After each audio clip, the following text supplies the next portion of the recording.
একটি form launch করছি। এটি আমাদের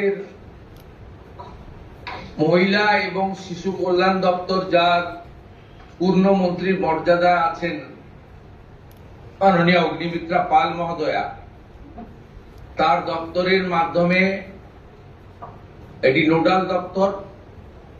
কিন্তু কাজটা যেহেতু খুব পরিধি ব্যাপক, তাই মুখ্য সচিব, অর্থ সচিবের নেতৃত্বে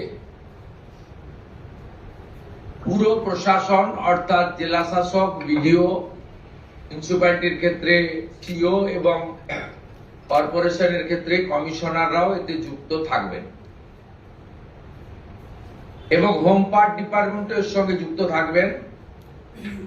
ভোটার তালিকা তৈরি করা সহ আমাদের যারা আধারের কাজ করেন তারাও যুক্ত থাকবেন, অর্থাৎ ওয়েবেল, আইটি সবাই মিলে একটি পরিচ্ছন্ন তালিকা কেবলমাত্র উপযুক্ত যারা প্রাপক তারা পাক, আমরা এটা চাই। যেহেতু প্রসেসটা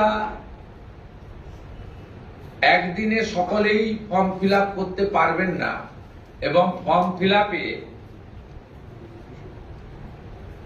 একটু আমাদের ফর্মে আমরা একটু ডিটেলসে চেয়েছি, কারণ আমাদের সরকার অন্নপূর্ণা যোজনায় ৩,০০০ টাকাও দিতে চান এবং ফ্যামিলি ডাটাটাও সংগ্রহ করতে চান, কারণ আরো নানাবিধ কর্মসূচিতে আমরা এই পরিবারগুলিকে সহযোগিতা করতে চাই কেন্দ্রীয় এবং রাজ্যের বিভিন্ন স্কিমে, এবং তাদেরকে সক্ষম করতে চাই। ইতিমধ্যে আয়ুষ্মান ভারতের ক্ষেত্রে আমরা যেমন বলেছি যে আয়ুষ্মান ভারতের রেজিস্ট্রেশন, এনরোলমেন্ট, পোর্টালে নাম নথিভুক্তকরণের প্রক্রিয়া যেমন আমরা শুরু করেছি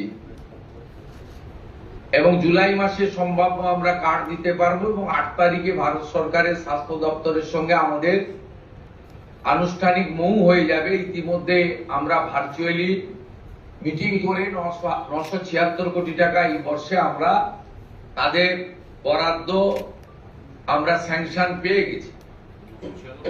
ঠিক সেক্ষেত্রে আমরা বলেছি যে যতক্ষণ না আয়ুষ্মান ভারতের প্রক্রিয়া কমপ্লিট হচ্ছে, স্বাস্থ্য সাথীর সুযোগ থেকে কেউ বঞ্চিত হবেন না। আয়ুষ্মান ভারতে যেমন যেমন এনরোলমেন্ট করে ফ্যামিলি কার্ড বা ইন্ডিভিজুয়াল কার্ড পাবেন, তারা স্বাস্থ্য সাথী থেকে বেরিয়ে যাবেন। এক্ষেত্রেও আমরা প্রথমে অ্যাসিওর করছি তাড়াহুড়া করার কিছু কারণ নেই, একদিনে সবাইকে ফর্ম ফিল আপ করতে হবে। এখন 2,20,00,000 মতো পান, যার মধ্যে ভোটার তালিকা থেকে মৃত, ভুয়া, অভারতীয়, অস্তিত্বহীন এমন প্রায় 30 লক্ষ মতো লোকের নাম আছে। সংখ্যাটা কম বেশি হতে পারে,